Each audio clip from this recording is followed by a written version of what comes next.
As we get older, we want projects that are enjoyable, not overwhelming.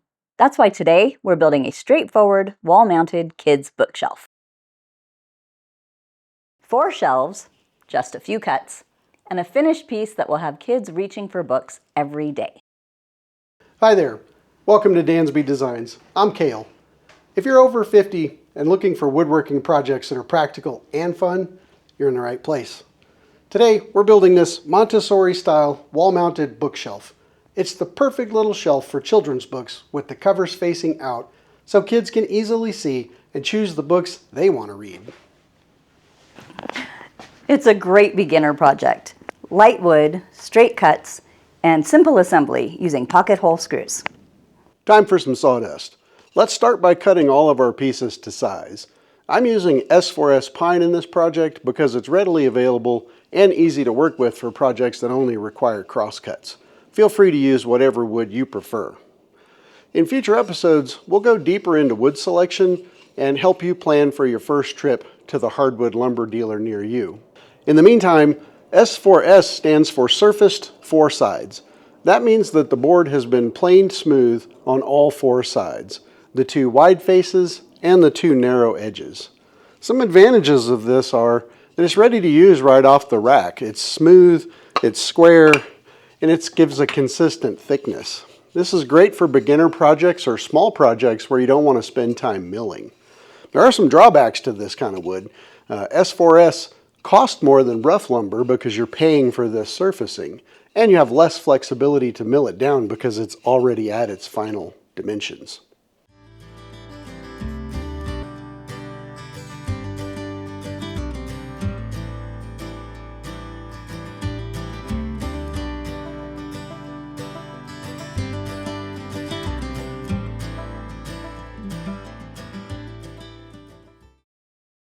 One of the best woodworking tools you'll ever buy is a pocket hole jig. This jig helps you put angled holes in places that can't be seen easily in the final product. When I was just getting started with woodworking, the pocket hole jig really helped me get comfortable using a drill. The jig keeps the drill bit at the correct angle, and the stop collar keeps you from drilling too deep. I'll show you how it works, and then you can practice. I'm not going to go into the setup details as every jig is a little bit different, but follow the instructions for your jig and you'll be good to go. Stay organized as you go by placing your pieces together so you don't put a pocket hole in the wrong place. Let's make these 4 boards our wall supports and these 4 boards our shelves. I like to mark the location of the pocket holes so I can batch them out quickly. If you have the build plan that goes with this project, you can see they're all marked for you.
Before we start assembling, give each piece a quick sand with a 220 grit sanding block.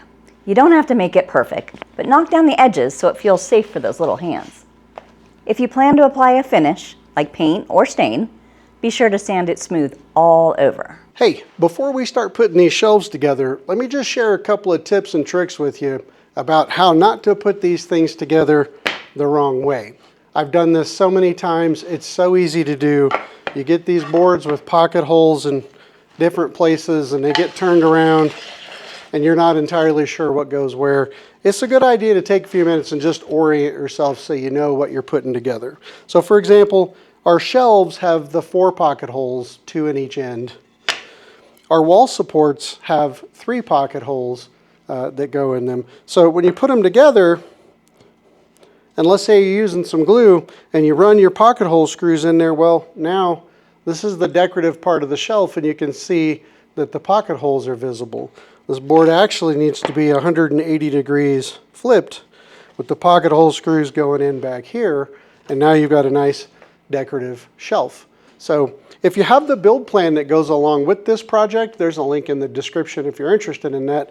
The orientation of these boards is laid out in such a way to kind of help keep you from making those mistakes, but it's still a good idea to get things positioned in a way that you know how you want to put them together.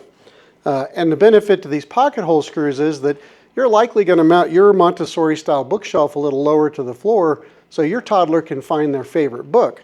And building it like this basically keeps all of these pocket holes out of sight, out of mind, and kind of invisible. All right, a little bit of fair warning here. As we put this together, you're going to see us fumbling around and trying to hold on to things, because one of the challenges with any kind of joinery is holding on to things. And so at this point in your woodworking journey, you probably don't have a big 14th century Roubo workbench with sliding clamps and adjustable dovetail holders and all those other cool things. So you're going to see us using this Craig pocket hole clamp. It's kind of a funky looking thing. It's designed to go into the pocket holes that you drilled and help hold things together. So this is actually your third hand, I guess, as you're putting this together. And then I'm going to also share with you something that I use. If you have any of these F-style sliding clamps, you can use these to kind of be a shop helper to hold things for you. So as an example, if I put this shelf down and I put my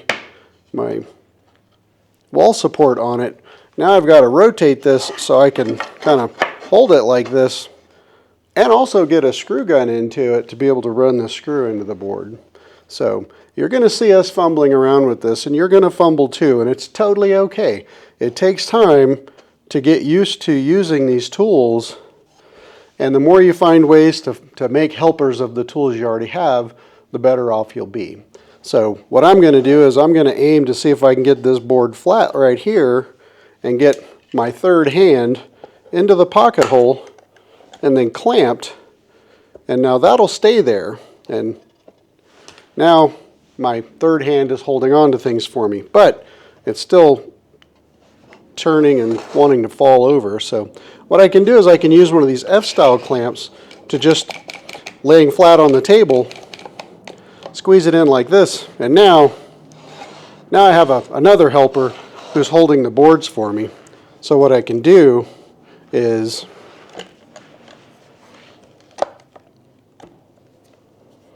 make sure this is nice and flat. Make sure my board is where I want it to be as far as alignment on the end. If it's off a little bit, you can use a light hammer to tap. Don't beat on them too much because you don't want to dent up the wood. But so now everything's held in place. Now I can use my screw gun to start running my screws in. So what I would do here is a screw here, and then I'll line this up with my hands, and I'll put a screw here, and then I can remove the clamp and put the third screw in. So now we're going to turn on a little music, and you get to watch me fumble around as I assemble 3 shelves and wall supports. So let's get into it.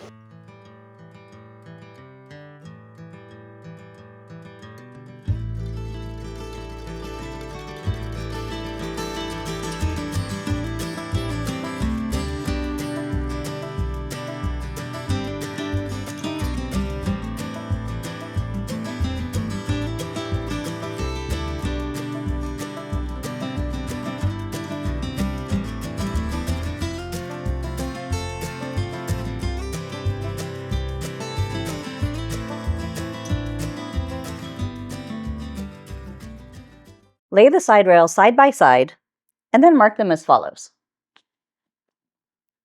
Measure up from the bottom and mark lines at 12 inches, 22 inches, and 31 1/4. And then strike those lines across both boards.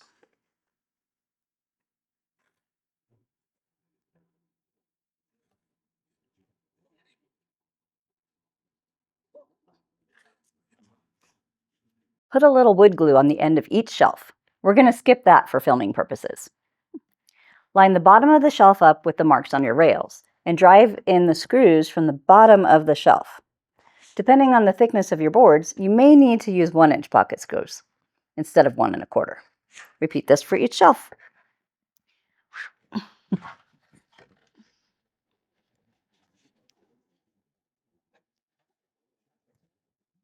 That last shelf needs to align with the bottom of the rail.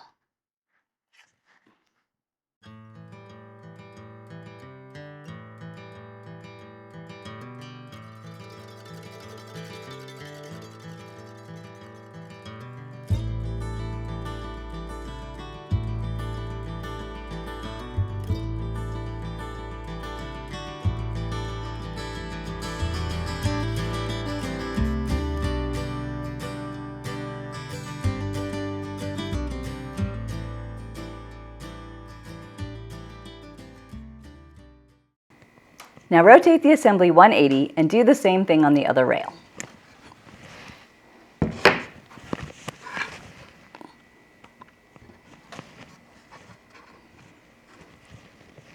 Don't forget the glue!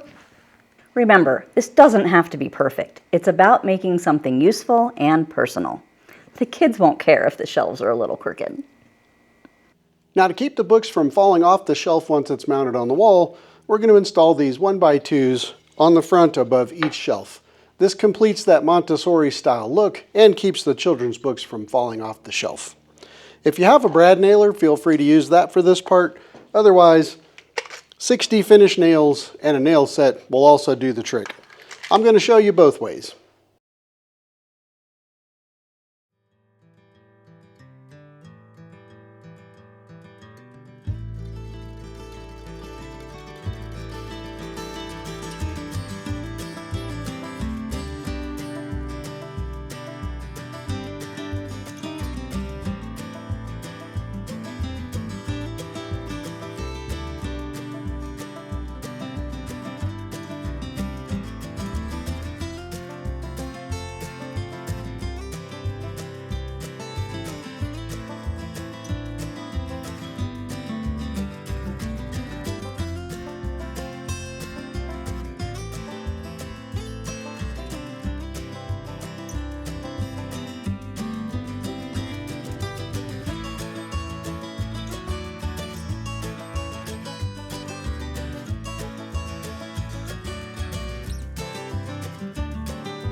So you might be wondering, why is he using a nail set? What's that all about? So basically, when you're hammering a nail, if you continue to hammer the nail all the way down to the wood's going to get dented in the shape of your hammerhead, and that just doesn't look good. So you drive the nail down to where there's just a tiny bit of it left exposed, and then with finished nails, there's a little concave divot in the top of the nail that this fits into so it doesn't wander around on you. And now you can use this to lightly tap the nail until it's below the surface enough that you can fill it with some wood filler later, and then nobody ever knows it's there. So there you go. That's why I'm using a nail set when I use finished nails. At this point, you can stain or paint the shelf or leave it natural. If you plan to apply finish, be sure to fill your nail holes with a stainable and paintable wood filler. Also, I recommend a non-toxic finish or just a good sanding to keep things smooth. Now we've intentionally skipped drilling holes in the bookshelf until the unit's finished. Depending on where you are, you're liable to be attaching this to a variety of different materials, so you need to find a suitable wall anchor or screw depending on your location. We recommend drilling 2 holes in the bottom wall support and 2 holes in the top wall support to give you 4 locations where you've securely mounted this to the wall. That should keep the bookshelf in place and give you years of reading enjoyment. And there you have it, a simple Montessori bookshelf that looks great and doesn't take up too much space. It encourages kids to choose what to read, or better yet, what you can read to them. Until next time, friends, peace, love, and sawdust.